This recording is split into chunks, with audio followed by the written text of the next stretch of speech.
Welcome. आज का theorem बड़ा इंटरेस्टिंग थ्योरम है जी। इसकी स्टेटमेंट को समझिएगा। सबसे पहले मैं बिल्कुल बेसिक कंसेप्ट से स्टार्ट करूंगा। फर्स्ट करें ये हमारे पास एक प्लेन है, इसके हम दो पॉइंट सेलेक्ट करते हैं, या ये फर्स्ट करें अगर एक स्पेस होता तो इसके हम कोई से दो पॉइंट सेलेक्ट कर रहे हो तो इसे फर्स्ट करें ये हमारे पास अर्थ है, ठीक है, ई फॉर अर्थ, एंड ये जो पॉइंट है ये मून को रिप्रेजेंट कर रहा है। इसी तरह अगर हम प्लेन पे इसकी डायग्राम बनाएं जैसे हम यहाँ पे देख रहे हैं तो ये हमारे पास जी दो पॉइंट्स आ गए हैं।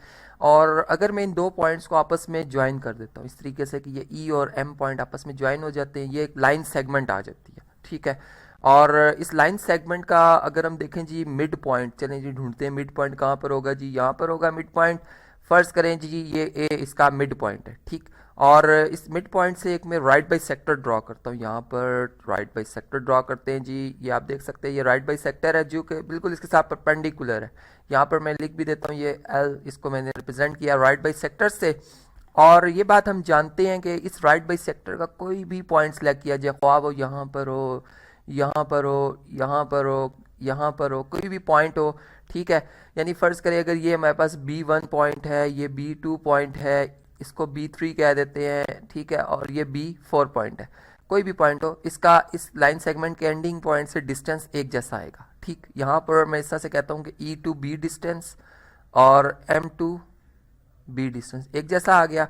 अब फर्ज करें यहाँ पर मैं इस तरह से करता हूँ कि ये जो डिस्टेंस आया है चूंकि ये कॉन्ग्रेंट होता है, ये बात हम जानते हैं, और इस डिस्टेंस को मैं रेडियस रख देता हूँ। ये फर्ज करें अगर ये 3 सेंटीमीटर और मैं इसको एक रेडियस रखता हूँ, और मेरा जो एक सर्कल है उसका सेंटर जो होगा ये B2 पॉइंट होगा, इसको मैं लिख देता हूँ जी सेंटर है सर्कल का, ठीक है। और इसको अगर मैं सेंटर रखते हुए और ये रेडियस रखते हुए इस पॉइंट पे एक अगर सर्कल ड्रॉ करने शुरू करूं तो ये मेरे पास इस तरह से इस प्लेन के वो सारे पॉइंट्स जो हैं वो मैं इनको हाईलाइट कर दूंगा, इनको शो कर दूंगा, ये सारे के सारे इनका जो इक्वल डिस्टेंस है, ठीक है। इस तरीके से इस तरीके से इस तरीके से ये सारे वो पॉइंट्स आ गए जिनका इस बी पॉइंट से एक जैसा डिस्टेंस, एक सर्कल फॉर्म्ड हो गया है, यहाँ पर एक सर्कल बन गया है। और इसमें अगर आप देखें तो जो हमारे पास ई एम था ये क्या बन गई है जी, कॉर्ड बन गई है।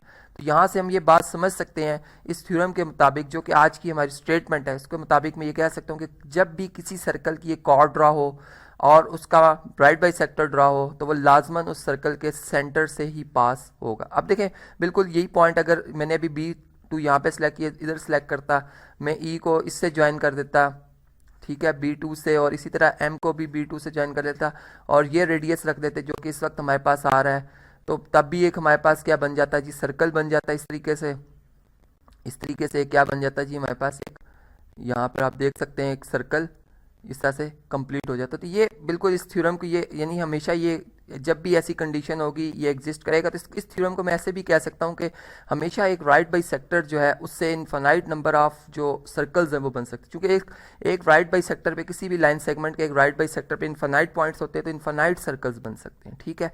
अब देखें यहाँ पर फर्ज करें ये एक हमारे पास सर्कल है जिसका सेंटर मैंने ये रखा, ठीक है, सी। अब कोई मैंने एक रैंडमली एक अपनी अपनी मर्जी से एक सर्कल सेलेक्ट, जैसे मैंने एक स्टेटमेंट पास की यहाँ पर, अब इसका एक कॉर्ड ड्रॉ करते हैं, इसकी कॉर्ड अपनी मर्जी से कहीं भी सिलेक्ट कर सकते हैं जी। ये कॉर्ड फर्ज करें मैं यहाँ पे इस तरह से ये कॉर्ड ड्रॉ कर रहा हूँ, ठीक है। और इसका ये पॉइंट है जी ए और ये बी कॉर्ड आ गई हमारे पास। और अगर मैं इसका एक राइट बाई सेक्टर ड्रॉ करता हूँ, ठीक है, रैंडमली चल रहे हैं जी, राइट बाई सेक्टर बिल्कुल परपेंडिकुलर से ड्रॉ होगा और राइट बाई सेक्टर इस तरह से गुजरेगा, ठीक है। और इस तरह से आएगा जी, ये राइट बाई सेक्टर आ गया। और इसका कलर भी चेंज करते हैं जी, ये राइट बाई सेक्टर है हमारे पास इसका, ठीक। और ये जी एल से रिप्रेजेंट कर रहे हैं। अब देखिए राइट बाई सेक्टर की ये प्रॉपर्टी है कि एक तो यहाँ से भी ये मिड पॉइंट से गुजर है, डी इसका ए बी का क्या है जी मिड पॉइंट है, ये डिस्टेंस कॉन्ग्रेंट होंगे। इसी तरह से आप अगर कोई भी पॉइंट अपनी मर्जी से सिलेक्ट करते हैं, फॉर एग्जांपल यहाँ पे कोई पॉइंट सेलेक्ट करते हैं E1 कर लेते हैं, यहाँ पे हम पॉइंट सेलेक्ट करते हैं जी E2, यहाँ पर हम पॉइंट सेलेक्ट करते हैं E4।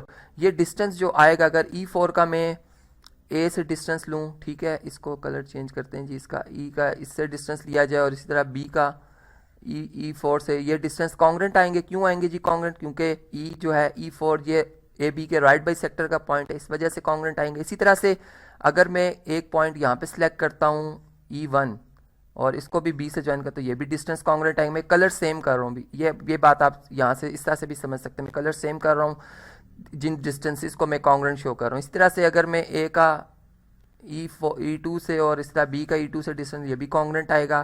तो यहाँ से एक हमें एक बात पता चली, यहाँ पे अगर कोई पॉइंट लिया जाए ए का उससे और इसी पॉइंट का अगर बी से डिस्टेंस, ये भी बराबर आएगा नहीं।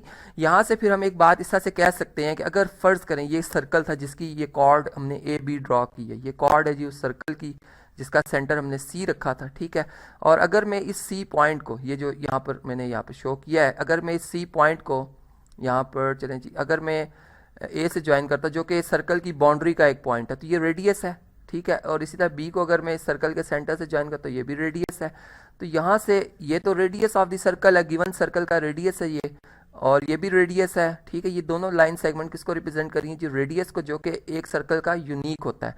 तो यहाँ से ये बात पता चली कि जो सेंटर सी है या ये सी पॉइंट है, इसकी भी ये क्वालिटी है कि इसका ए बी एंडिंग पॉइंट से जो डिस्टेंस है वो सेम आ रहा है। इसका मतलब है जैसे लाइन एल की तमाम पॉइंट्स की ये क्वालिटी थी कि उसका इस लाइन सेगमेंट ए बी के एंडिंग पॉइंट से डिस्टेंस बराबर आ रहा था, तो सी की भी यही क्वालिटी है। तो यहाँ से फिर हम ये कह सकते हैं, बिल्कुल 100% श्योरिटी से कह सकते हैं कि सी जो है वो lies on right bisector of A B, ठीक है। यानी right bisector of chord, by A B क्या चीज़ है जी, हमारे पास कॉर्ड है ए बी। तो यहाँ से फिर हमने आज के इस थ्योरम में ये बात समझी कि जब भी किसी भी सर्कल की कोई भी कॉर्ड ड्रॉ, ख्वाह वो इस डायरेक्शन में ड्रॉ हो, इस डायरेक्शन में, इसका जब भी परपेंडिकुलर बाइसेक्टर ड्रॉ होगा वो इसके सेंटर से लाजमी गुजरेगा।